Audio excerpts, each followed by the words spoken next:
Hi friends, నేను మీ అంజని. మీరు చూస్తున్నది ఎస్ఆర్కే హారర్ స్టోరీస్.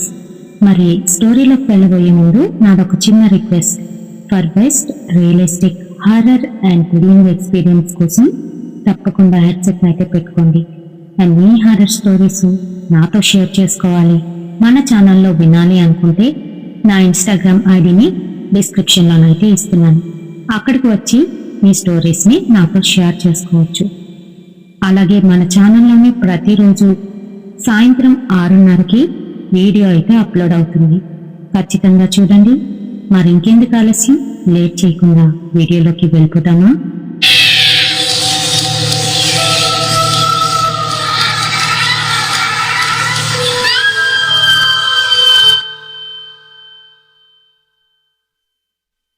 ఎవరైనా రాశి చాట్లోని శుక్రుడు బాగా ఉంటే వాళ్ళు అందంగా ఉంటారని కొంతమంది అయితే అంటూ ఉంటారు. మరి అందంగా ఉండడంతో పాటు వాళ్ళకి కొన్ని బ్యాడ్ లక్స్ కూడా వస్తాయంట. దానికి గల కారణం ఏంటంటే వాళ్ళ అందమే వాళ్ళని ఇబ్బంది పెడుతుంది అని అంటారు. మరి అంతేనేమో. అంతేకాదు, కొన్ని రాశుల వారు, కొన్ని నక్షత్రాల్లో పుట్టిన వారికి కూడా ఇబ్బందులు అనేవి సర్వసాధారణంగా వస్తాయని మనకి తెలిసిందే. మరి ఇదివరకటి వీడియోల్లోని మనం చెప్పుకున్న విధంగా కొన్ని రాసుల వారికి దెయ్యాలు కనిపిస్తాయి. అంతేకాదు, కొంతమందికి అయితే చాలా టార్చర్ అయితే పెడతాయి. మరికొన్నేమో వాటికి కనిపిస్తాయి కానీ ఏం చేయకుండా వాటి మటుకు అవి వెళ్ళిపోతూ ఉంటాయి. మరి ఇలానే జరుగుతుంది అంటారు కదా.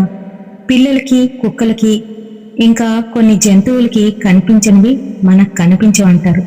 అలాగే వాటి ఫ్రీక్వెన్సీలో వాటికి వినిపిస్తున్నవి మనకి వినిపించవు. కొన్ని కలర్స్ వాళ్ళకి కనిపిస్తే, కొన్ని కలర్స్ మనకు కనిపిస్తాయి. అలానే ఈ నక్షత్రాల వాళ్ళు కూడాను ఆ ఫ్రీక్వెన్సీలు వినగలుగుతారు, అంతేకాకుండా చూడగలుగుతారు. ఇప్పుడు మీకు క్లారిటీ వచ్చిందని అనుకుంటున్నాను. పూర్తిగా చీకటి, నిశ్శబ్దం అలముకుంది. తను ఎక్కడికి వెళ్తుందో తనకి అర్థం కావట్లేదు. అలా నడుచుకుంటూ ఒక అడవి ప్రాంతంలోకైతే చేరుకుంది. అక్కడంతా పూర్తిగా చల్లగానైతే మారి ఉంది. మంచు పొగ రూపంలోని మొత్తం అంతా అల్లుకొని ఉంది. ముందుకి అడుగు వేయాలన్నా కూడా భయం వేస్తుంది. అలానే జాగ్రత్తగా అడుగులు వేస్తూ ముందుకైతే వెళ్తుంది. పెద్ద పెద్ద చెట్లు, దానికి సంబంధించిన ఊడలు, ఇంకా వేర్లు కిందనైతే ఉన్నాయి. ఇంకా దాటుకొని కొంచెం ముందుకు వెళ్ళిందో లేదో బట్టలు లేకుండా అక్కడ కొంతమంది కనిపిస్తున్నారు. అంతేకాదు, వాళ్ళు మనుషుల్లాగైతే లేరు. అది చూసిన రోషిని ఒక్కసారిగా భయపడిపోయింది. అక్కడి నుంచి పరిగెడుతుంది. తను అలానే చాలా దూరం అయితే పరిగెట్టేసింది. అక్కడికి వెళ్ళేసరికి గాలిలోని తేలుతూ పొగ రూపంలోని ఒక ఆవిడ చుట్టూ పూర్తిగా గాలిలోనైతే తేలుతూ కనిపిస్తుంది. చేతులు సన్నంగా పొడుగాటి గోళ్లతోని ఆమె అయితే నించొని ఉంది. అది చూడగానే రోహిణి ఇంకా కంగారు పడిపోయి గట్టిగా అరిచింది. తనంత గట్టిగా అరిచినప్పటికీ కూడా చిన్న శబ్దం కూడా బయటికి అయితే రాలేదు. రోహిణి వింతగా మళ్ళీ గట్టిగా అరవడం ప్రయత్నిస్తుంది. కానీ తన అరుపులు మటుకు అసలు బయటికే రావటం లేదు. ఇంకక్కడి నుంచి పరిగెడుతుంది. కాళ్ళంతా కూడా బురద. ఎక్కడ కాలు వేసినా ఏమవుతుందో తెలీదు. అలా అయితే ఉంది. తను కళ్ళు మూసుకొని కొంచెం దూరం పరిగెత్తిందో లేదో కళ్ళిప్పి చూసేసరికి తను ఒక రైల్వే టన్నెల్లోనైతే ఉంది.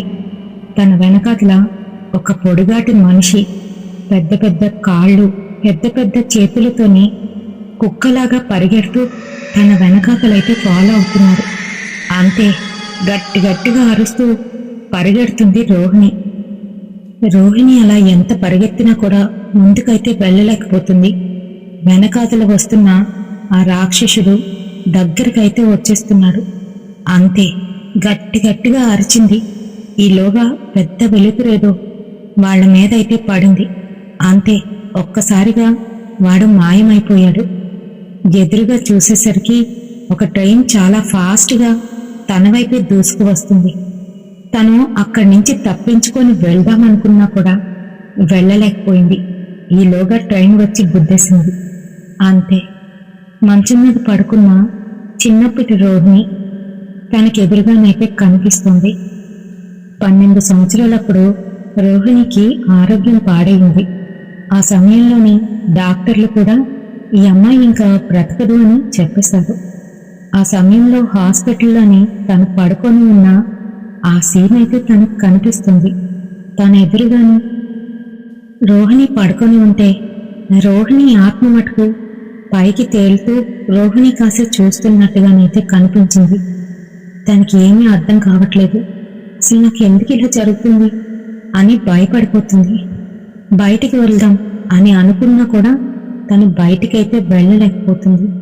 అంతా నిశ్శబ్దం, చీకటి. తను తప్ప, ఇలాంటి వింత జీవులు తప్ప మరి ఇంకేం కనిపించడం లేదు. రోహిణి ఎలాగోలా ఆ రూమ్లో నుంచి అయితే బయటపడింది. అక్కడంతా చీకటి. క్యాండిల్ వెలిగించి కొంచెం ముందుకు వెళ్ళేసరికి తన చిన్నప్పటి రూపం తనకిప్పుడు అద్దంలోనే ఎదురుగా కనిపిస్తుంది. అంతేకాదు, తన వెనకాతల ఏదో ఒక పెద్ద నీడ గోడ మీద పడి ఉండడం అయితే తను చూసింది. అంతే, కెవ్వును అరుస్తూ లేచి కూర్చుంది. తెల్లవారిపోయింది. పక్కనున్న వాళ్ళ నాన్న ఏమైంది తల్లి నీకు అని అడుగుతున్నాడు. ఏం లేదు నాన్న అంటూ చెమటలు తుడుచుకుంది. మళ్ళీ ఏమైనా పీడకలలు కంటున్నావా ఏంటి అని అడిగాడు. దానికి చిన్న స్మైల్ ఇచ్చి ఎప్పుడూ ఉండేదే కదా నాన్న అంటూ తను ఫ్రెష్ అప్ అయ్యి బయటకైతే వచ్చింది. రోహిణి వాళ్ళమ్మ రోహిణి చిన్నతనంలోనే చనిపోయింది. వాళ్ళ నాన్నే అన్నీ అయి పెంచుతున్నాడు. రోహిణి నక్షత్రం కూడా రోహిణియే, అందుకనే రోహిణి అని పేరు పెట్టుకున్నారు. బాగా చూసుకునేవారు. వాళ్ళమ్మకి అనుకోకుండా ఏం జరిగిందో తెలియదు కానీ ఏదో రోగం వచ్చి చనిపోయింది. అయితే మరి రోహిణికి హాలిడేస్.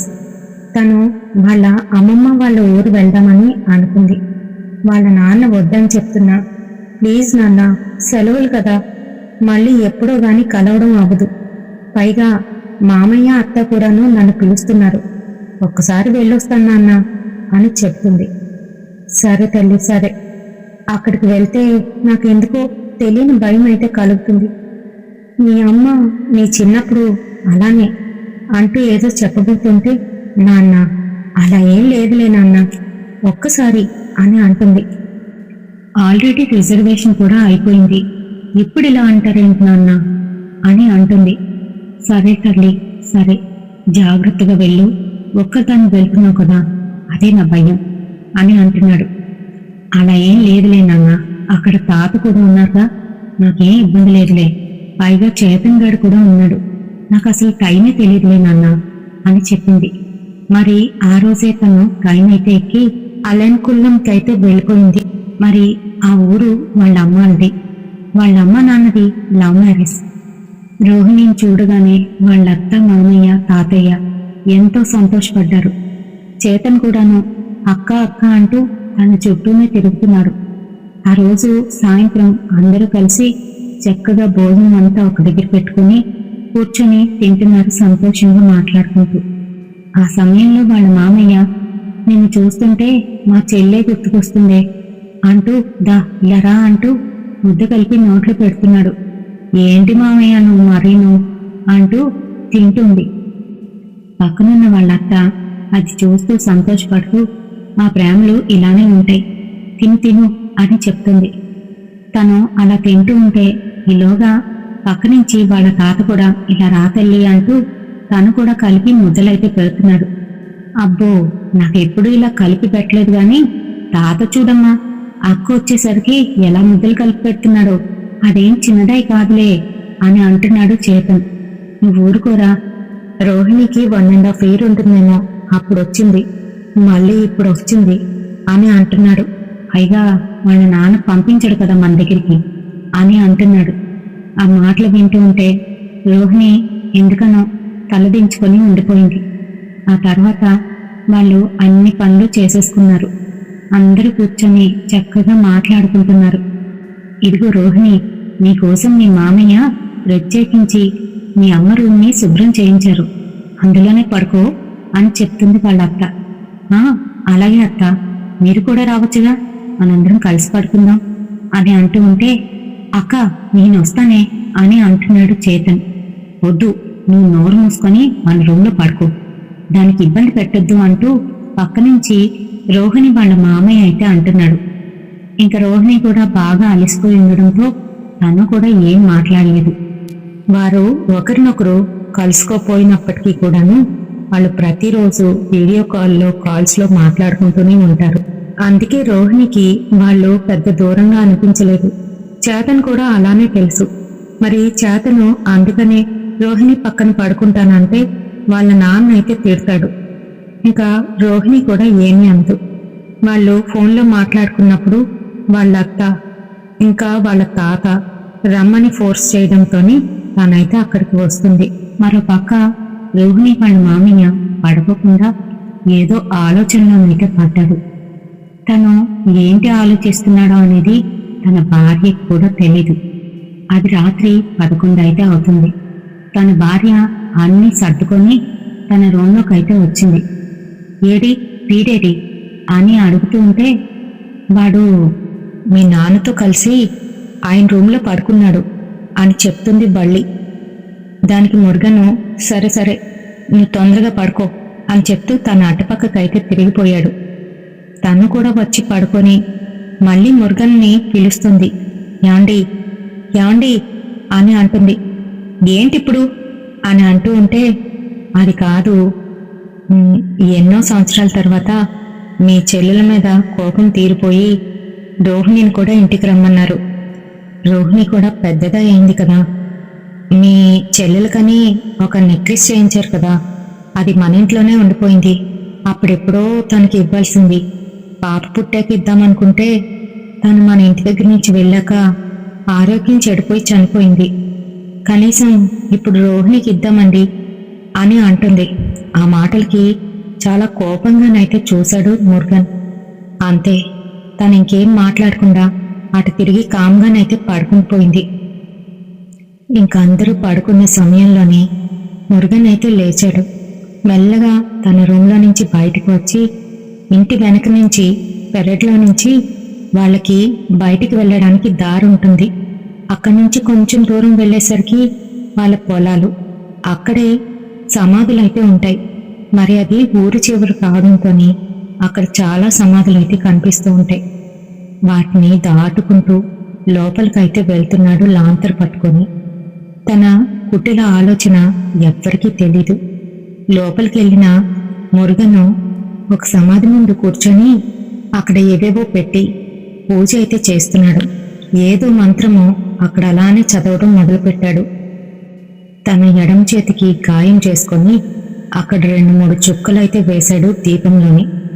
అంతే, కొంతసేపటికి అక్కడంతా వాతావరణం మారిపోయింది. గాలి లేకుండానే చెట్లు ఊగుతున్నాయి. అంతేకాదు, ఎవరో అరుస్తున్నట్టు అక్కడ తన చుట్టూ తిరుగుతున్నట్టుగానైతే అనిపిస్తుంది. మురుగన్ కళ్ళు విప్పకుండా అలానే ఆ మంత్రాన్నైతే జపిస్తున్నాడు. ఇంకా కొంతసేపటికి ఆ ప్రదేశమంతా కూడాను మంచు పడిన విధంగా చల్లగానైతే మారిపోయింది. తను ఇంకా గట్టిగా ఆ మంత్రాన్నైతే జపిస్తున్నాడు. ఈలోగా తన చెవులో ఎవరో గుసగుసలాడుతున్నట్టుగానైతే వినిపిస్తోంది. కళ్ళు ఇప్పి చూడకుండానే తనతోనైతే మాట్లాడుతున్నాడు. అలాగే చేస్తాను, నీకు కావాల్సింది నేను సమర్పిస్తాను అని అంటున్నాడు. ఆ మాటలకి మళ్ళీ గట్టిగా నవ్వైతే వినిపించింది.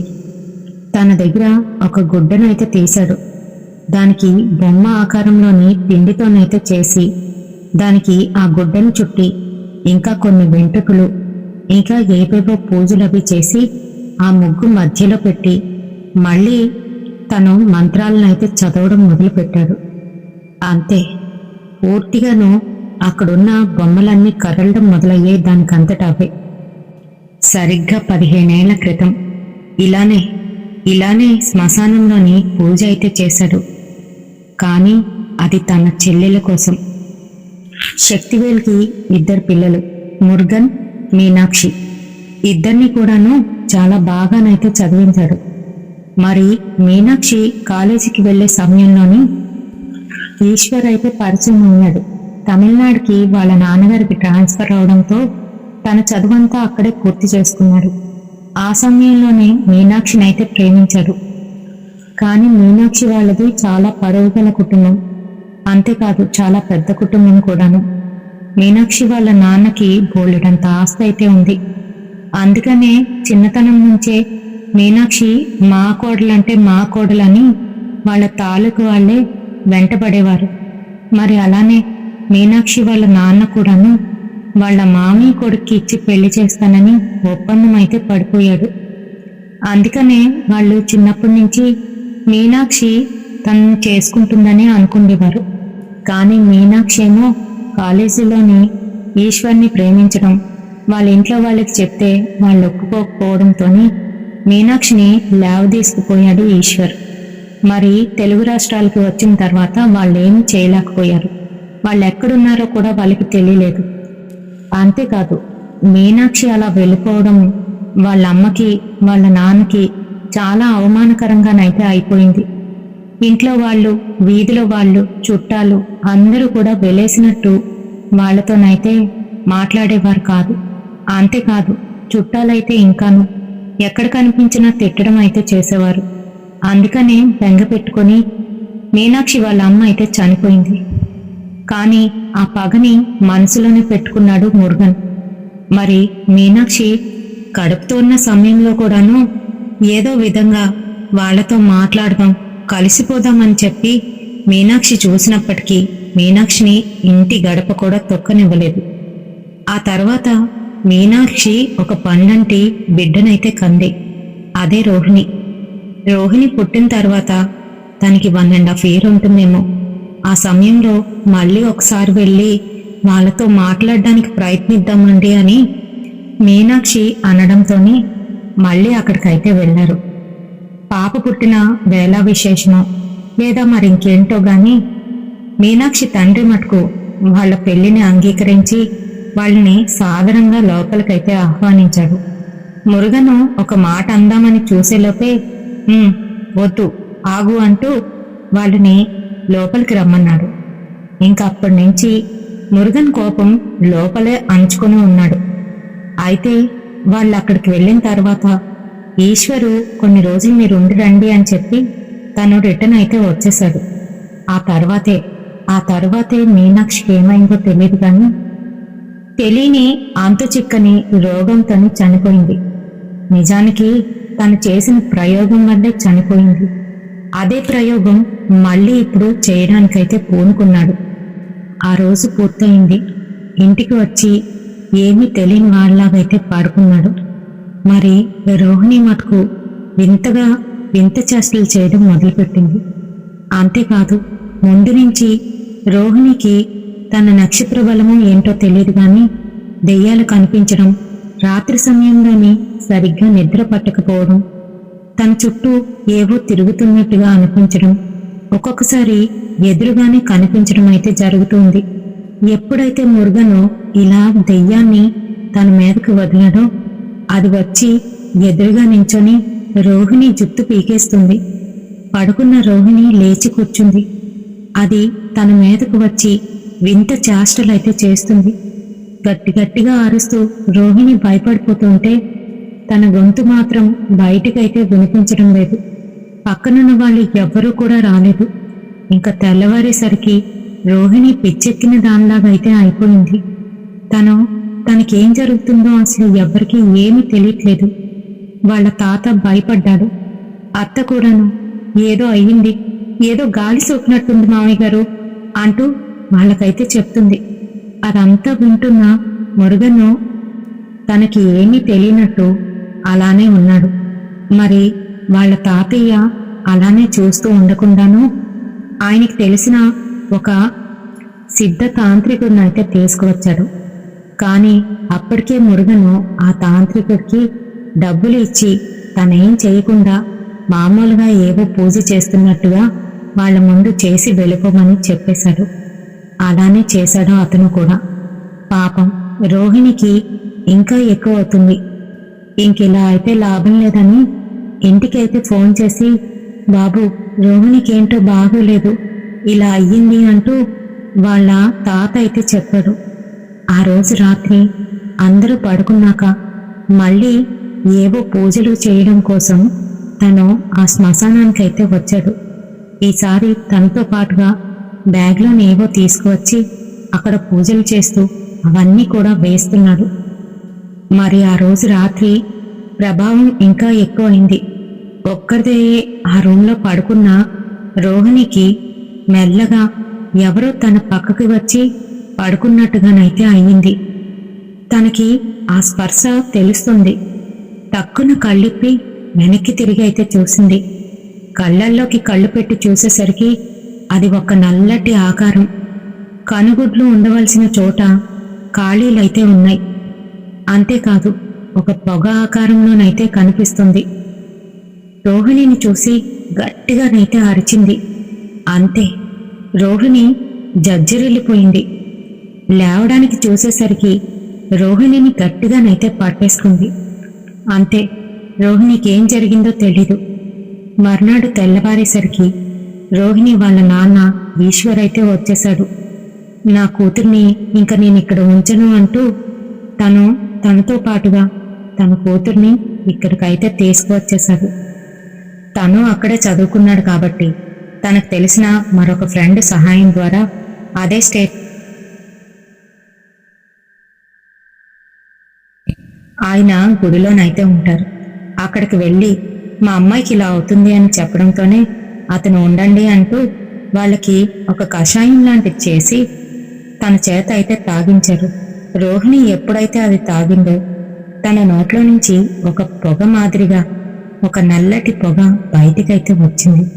అంతేకాదు, రోహిణి ఆ గుడి లోపల అడుగు పెట్టడానికి కూడా ఇష్టపడట్లేదు. అయితే మరి అదంతా చూసి అతను, మీ అమ్మాయికి ఏం చేయాలో నాకు తెలుసు, కానీ 3 రోజులు మీరు ఇక్కడే ఉండాల్సి ఉంటుంది అనడంతోనే సరేనని ఒప్పుకున్నాడు ఈశ్వర్. మరి ఈశ్వర్ ఫ్రెండు సహాయం చేయడంతోనే ఈశ్వరు అక్కడే ఉండి తన ఒంటి మీద ఉన్న ఆ దెయ్యాన్ని పోగొట్టేందుకు 3 రోజులు ఆయన చెప్పిన హోమం ఇంకా ఏవేవో పూజలైతే చేయించాడు. ఆ తర్వాత ఒక తాంత్రికుణ్ణి తెప్పించి అతని చేత ఎవరైతే ఈ అమ్మాయికి ఇలా చేశారో దాన్ని తిరిగి వాళ్ల వైపు వెళ్ళేటట్టయితే చేయించారు. మరోపక్క మురుగను ప్రతిరోజు రాత్రి శ్మశానానికి వెళ్ళి అక్కడ పూజలైతే అలానే నిర్వర్తిస్తున్నాడు. తనకి పూజ భంగం కలిగింది అని కూడా తెలుస్తుంది. అయినా కూడా పట్టు వదలకుండా ఎలాగైనా రోహిణిని చంపాలి అని కంకణం కట్టుకున్నాడు. తన కోపం మరి అలా ఉంది. ఈశ్వర్ మీద వేషం పెంచుకొని తనకి ఎవ్వరూ లేకుండా చెయ్యాలని తన ఉద్దేశం. మరి సొంత వాళ్ళు అయినప్పటికీ కూడా ఇలాంటి వాళ్ళు ఉంటారు కొంతమంది. అలానే తన ఆ రోజు రాత్రి కూడాను శ్మశానానికి అయితే వెళ్ళాడు. తనకి తెలీదు తను చేసిన ఆ ప్రయోగం తన మీదకే తిప్పికొట్టారని. మరి ఆ రోజు అందరూ పడుకున్న తర్వాత ఒక్కడే వెళ్ళి పూజ అయితే మొదలుపెట్టాడు.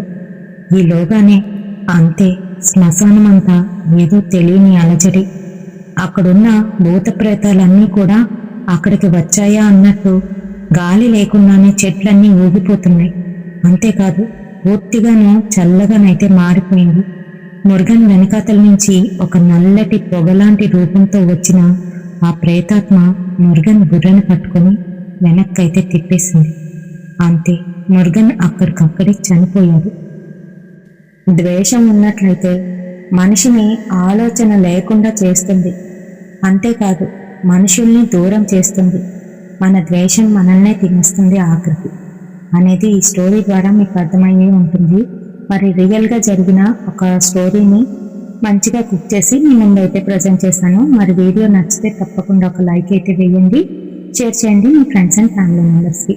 లాస్ట్ వీడియోకి మనకు వచ్చిన కామెంట్స్ ఎవరెవరి దగ్గర నుంచి ఎక్కడి నుంచి వచ్చాయనేది చూసేద్దామా. మరి Vasudha sister, Dhanraj brother, Bali Lakshmi sister, Lakshmi sister, N Lakshmi sister, Vijayakrishna Rani అక్క, Veeramani sister, Basi sister, Amala sister, Krishna Balaji Sriram గారు, నుంచి చంద్రజ సిస్టర్, ఇంకా ఇంద్రాస్ కిచెన్ నుంచి ఇంద్ర గారు, Jyothi sister, Swathi sister, Tulasi sister, Regina sister, Ruby sister, Nagendra Prasad గారు, రుద్రరాజు, విజయదుర్గ గారు. ఇంకా ఏమైనా మిస్ చేసినట్లు అనిపిస్తే ఖచ్చితంగా నాకు కామెంట్ సెక్షన్లోనైతే కామెంట్ చేయండి.